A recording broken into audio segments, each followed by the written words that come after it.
কুমড়ো দিয়েও তো আমরা নানান রকম জিনিস বানিয়ে খাই, তবে কুমড়ো দিয়ে এই দিলখুশ কোনো দিন বানিয়ে খেয়েছো? যদি না বানিয়ে খেয়ে থাকো তাহলে একবার অন্তত বানিয়ে খেয়ে দেখো, অসাধারণ লাগে এই রেসিপিটি। তবে আমি প্রথমে কুমড়োটাকে একটু জলে সিদ্ধ করে নেবো, ছোটো ছোটো করে কেটে নিয়েছি, কেটে নিয়ে সিদ্ধ, যেহেতু আমার অল্পই কুমড়ো ছিল তাই পরিমাণটা একটু অল্প হবে। তারপর সিদ্ধ করার পর হাত দিয়ে খুব ভালো করে প্রেসার দিয়ে চেপে চেপে কুমড়োটাকে মেখে নেবো। মেখে নেওয়ার পরে এখানে কড়াইয়ে তেল দিয়ে দিয়েছি, তেলের মধ্যে সেই মেখে রাখা কুমড়োটা আমি দিয়ে দেবো। তো তার উপরে এই দেখুন খুব ভালো করে আমি হাতে চেপে চেপে কুমড়োটাকে একদম পুরো মেখে নিচ্ছি। মেখে নিয়ে এবার কুমড়োটা দিয়ে দিলাম।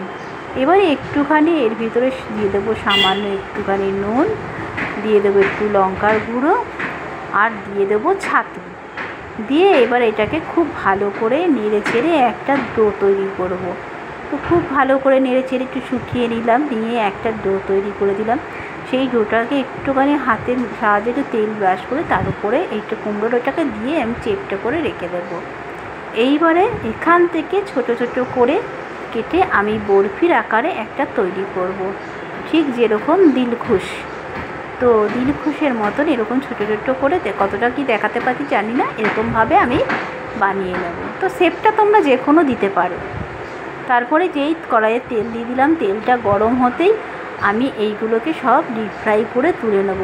প্রত্যেক কটা ভেজে ভেজে ডিপ ফ্রাই করে তুলে নিয়ে এইবার কড়াইয়ে দিয়ে দিলাম দুটো তেজপাতা, দিয়ে দিলাম একটু সাদা জিরে, দিয়ে এবার এখানে একটা মশলা রেডি করেছি।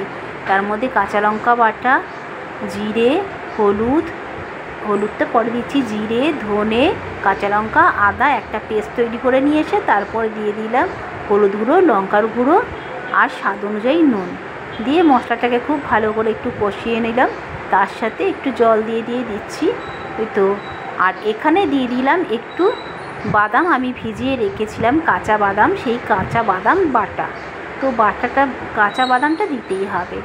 আর দিয়ে দিলাম একটু সামান্য তার সাথে একটু দুধ, দিয়ে এটাকে খুব ভালো করে নেড়ে চেড়ে, দুধটা দিয়ে আর কাঁচা বাদামটা দিয়ে ভালো করে নেড়ে চেড়ে নিয়ে এইবারে যেই ভালো করে ফুটে উঠেছে ওপর থেকে একটু মিষ্টি দিয়ে দিলাম। মিষ্টি দেওয়ার পরেই আমি দিয়ে দেবো যে কুমড়োর বরফিগুলো ছিল সেটা দিয়ে দেবো।